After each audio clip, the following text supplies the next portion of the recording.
ദൈവം കൃപ ചൊരിയും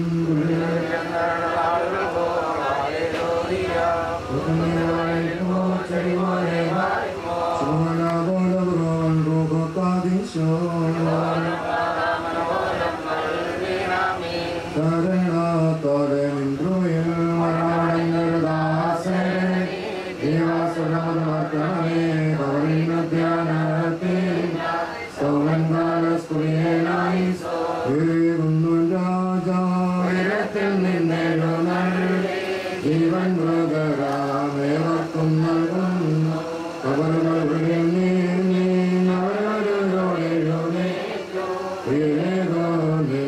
സ്തുതി ചെയ്തിടുന്നു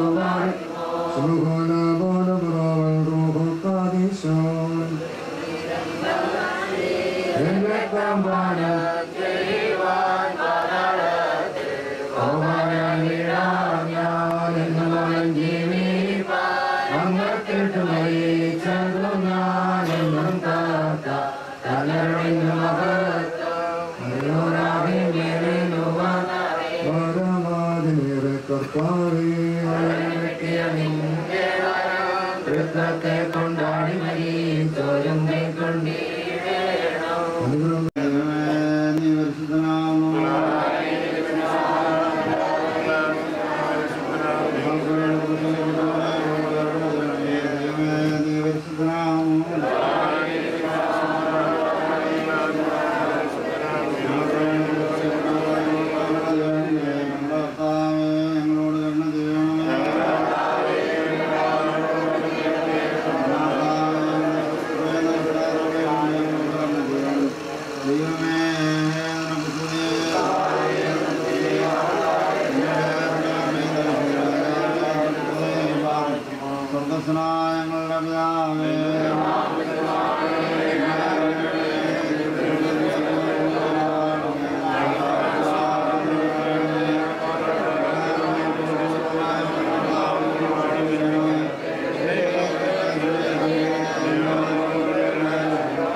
ശോഭയേറും ഓർനാടുന്നത് കാണാമേ ദൂരെ ശ്വാസത്താൽ താതൻ വാസം നമോ ഒരുക്കി നിൽക്കുന്നുണ്ടേ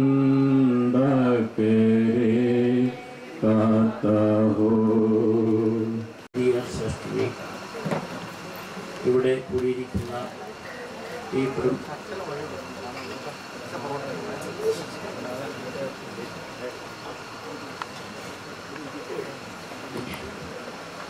ഈ കുടുംബത്തിൻ്റെ വേദനയിൽ പങ്കുചേരുവാൻ തക്കവണ്ണം കൂടി വന്നിരിക്കുന്ന പ്രിയപ്പെട്ടവരുമേ, ആകസ്മികമായ സുനിലിൻ്റെ ദേഹവിയോഗം ഈ നാട്ടിനും നാട്ടാർക്കും, വിശിഷ്യ ഞങ്ങളുടെ പ്രിയപ്പെട്ട ആഷ്മി ടീച്ചറുമായി ബന്ധപ്പെട്ട ഗ്രിഗോറിയൻ സ്കൂളിൻ്റെ അധ്യാപകർക്കും കുട്ടികൾക്കും പ്രവർത്തിക്കുന്ന എല്ലാവർക്കും, മാനേജ്മെൻറ്റിനും എനിക്കും ഒരു വേദനാജനകമായ സാഹചര്യം സൃഷ്ടിക്കുന്നു.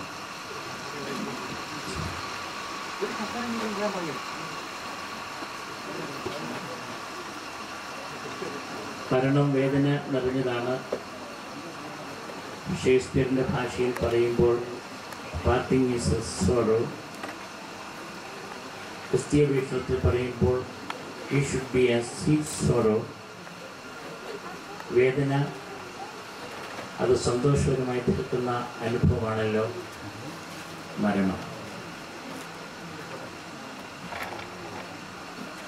ക്രൈസ്തവ വീക്ഷണത്തിലെ മരണം എന്നതിനെ ഒരു ചെറിയ ഉദാഹരണം മാത്രം ഞാൻ ഓർപ്പിക്കുകയാണ്, സമയം നഷ്ടപ്പെടുത്തുന്നില്ല. 3 വയസ്സ് പ്രായം മാത്രമായ കെന്നത്ത് എന്ന് പറയുന്ന ഒരു ബാലൻ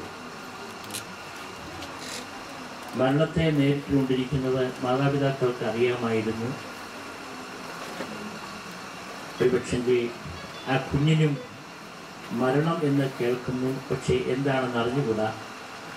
ഒരു ദിവസം കെന്നത്ത് അവൻ്റെ അമ്മയോട് ചോദിച്ചു, ഒരു കുടുംബത്തിലെ നാഥൻ മരിച്ചുപോയി. പിറ്റേ വർഷം തിരുമേനിയോട് വരുന്ന സമയത്ത് ആ കുടുംബത്തിലെ ഒരാൺതരി മാത്രമായിരുന്ന ആ കുഞ്ഞു മരിച്ചു. ഏതാണ്ട് 2.5 വർഷം കഴിഞ്ഞപ്പോൾ തിരുമേനിയോട് വരുന്ന സമയത്ത് ഈ അമ്മയ്ക്ക് താങ്ങും തണലുമായിരുന്ന സഹോദരി മരിച്ചു. തിരുമേനിയോട് ചോദിച്ചു, തിരുമേനി ദൈവം ഇത്ര ക്രൂരനാണോ? ചില ചോദ്യങ്ങളുടെ മുമ്പിൽ പകച്ചു നിൽക്കുന്ന ഉത്തരങ്ങളാണ് പലപ്പോഴും ഉള്ളത്. അന്ന് തിരുമേനി പറഞ്ഞ് ഞാനിപ്പോഴും ഓർക്കുന്നു, എൻ്റെ അച്ഛ, ഈ ചോദ്യത്തിന് മുമ്പിൽ എന്താണ് ഉത്തരം പറയുവാനായിട്ട് നമുക്ക് സാധ്യമാണ്? ഒറ്റ ഉത്തരം മാത്രം തിരുമേനി പറഞ്ഞു, ദൈവ ഇഷ്ടം എങ്ങനെയാണോ അത് എപ്പോഴും നിറവേറപ്പെടും. ആയതിനാൽ ആ രീതിയിൽ വേദനപ്പെടുന്ന കുടുംബാംഗങ്ങൾക്ക് ഇത് വഹിക്കുവാനും ദൈവത്തിൽ ആശ്രയിച്ചുകൊണ്ട് മുന്നോട്ട് പോകുവാനും തക്കവണ്ണം ആയിത്തീരണം എന്ന് ഓർമ്മിപ്പിക്കുകയാണ്. ദൈവത്തിന് ഓരോ ഇഷ്ടം ഇതിലൊക്കെ ഉണ്ട്, അത് നമുക്ക് മനസ്സിലാക്കുവാൻ കഴിയില്ല. ഹാഗാറിൻ്റെ ചരിത്രത്തിൽ ഒരു കുടുംബത്തിൽ കുഞ്ഞുങ്ങളില്ലാതിരുന്നപ്പോൾ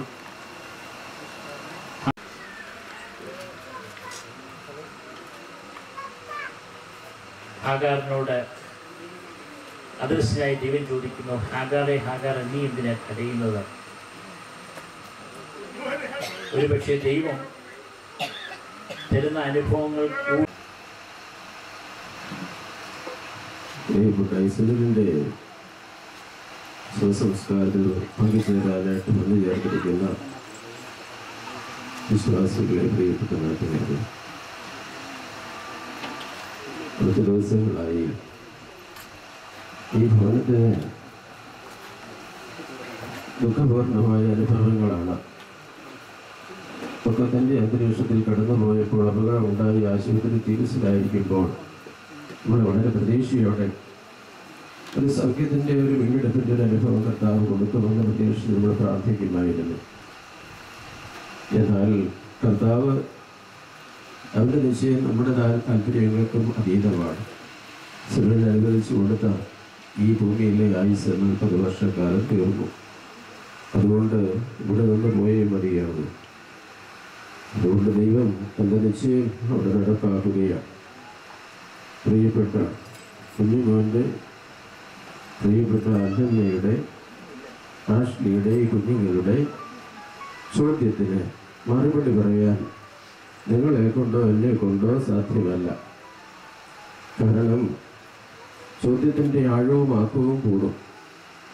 കാരണം ദൈവാലയത്തിൻ്റെ അനുഭവങ്ങളിൽ, പ്രത്യേകിച്ചും ആത്മീയ കാര്യങ്ങളിൽ വളരെ താല്പര്യത്തോടെ ജീവിച്ചു പോകുന്ന ഈ കുടുംബം, കുഞ്ഞുമോനാണെങ്കിലും പ്രിയപ്പെട്ട അന്യനാണെങ്കിലും ആഷ്ലിയാണെങ്കിലും ഇവിടുത്തെ കുഞ്ഞുങ്ങളാണെങ്കിലും ദൈവരാജ്യത്തിൻ്റെ പ്രതീകമായ ദേവാലയത്തിൻ്റെ ആത്മീയ ക്രമീകരണ കാര്യങ്ങളിൽ സജീവമായ പങ്കാളിത്തം വഹിച്ചു പോകുന്നവരാണ്. അപ്പോൾ ഉണ്ടാകുന്ന ഈ ദുഃഖത്തിൽ നിന്നും ശക്തിയേറിയ ചോദ്യങ്ങൾ മനസ്സിൽ ഉയരും. ചിലപ്പോൾ നമ്മളോട് ചോദിക്കും. നമുക്ക് ആർക്കും വ്യക്തമായ ഒരു മറുപടി പറയുവാൻ തക്കവണ്ണം, ലോകപ്രകാരമുള്ള മനസ്സിൻ്റെ വേദനയ്ക്ക് ആശ്വാസം പകരുവാൻ തക്കവണ്ണമുള്ള ഒരു ഉത്തരം കൊടുക്കാൻ ചിലപ്പോൾ ബുദ്ധിമുട്ടും. എന്നാൽ ഈ പ്രിയപ്പെട്ട സുനിലിനെ വിളിച്ച് ദൈവത്തിൻ്റെ സന്നിധിയിലേക്ക് വിളിച്ചാക്കിയ ദൈവത്തിന് ഉത്തരമുണ്ട്. ഈ വേദനകളുടെയും നൊമ്പരങ്ങളുടെയും ഇടയിൽ ദൈവത്തിൻ്റെ ഉത്തരം എന്താണെന്ന് കണ്ടുപിടിക്കാനാണ് നമ്മൾ ശ്രമിക്കേണ്ടത്.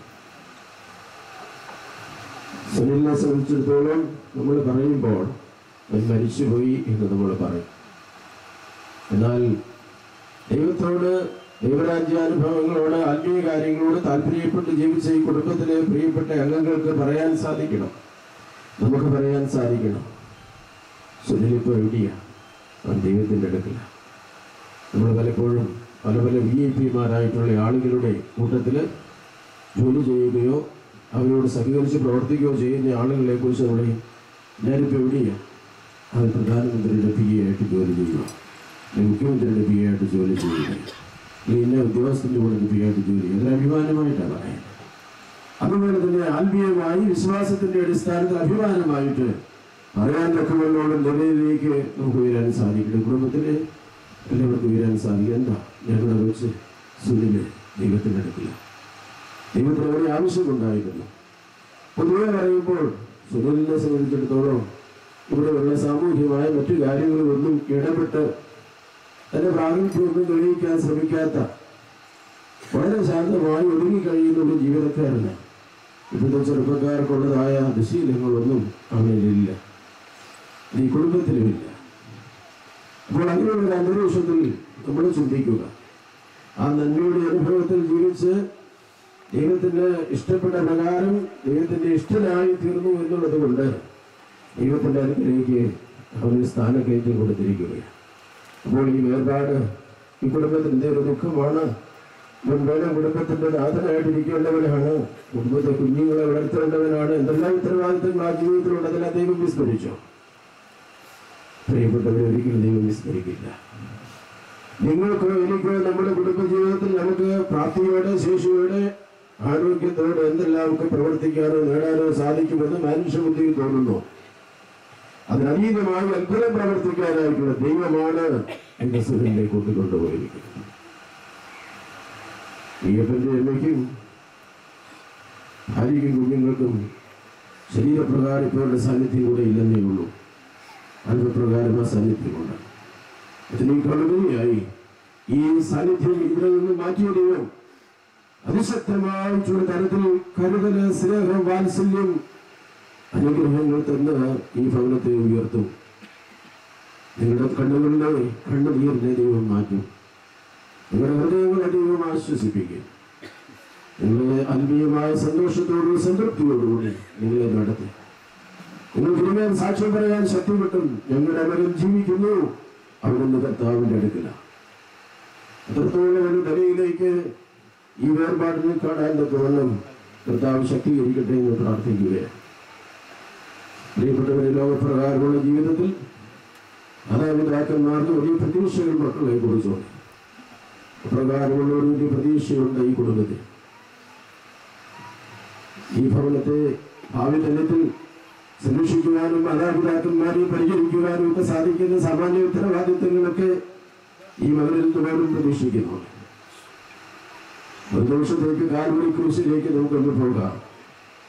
പരിശുദ്ധ കരിമറിയാമേ 30 വയസ്സുകാലം ശുശ്രൂഷിക്കുകയും പരിപാലിക്കുകയും പരിചരിക്കുകയും സ്നേഹിക്കുകയും കരുതുകയും ചെയ്തു. ദൈവത്തിന്റെ ഹിതപ്രകാരമുള്ള പരസ്യ ശുശ്രൂഷയിലേക്ക് ഇറങ്ങി 1.5 വർഷക്കാലത്തെ പ്രവർത്തനത്തിന് ശേഷം കർത്താവിൻ ലോകം വിരിക്കുന്നത് ക്രൂശാണ്. ക്രൂശ് മരണമാണ്. നിരാനന്ദമായ ഒരു മരണാനുഭവമാണ് ആ ക്രൂശിൽ നമുക്ക് കാണാൻ സാധിക്കുന്നത്.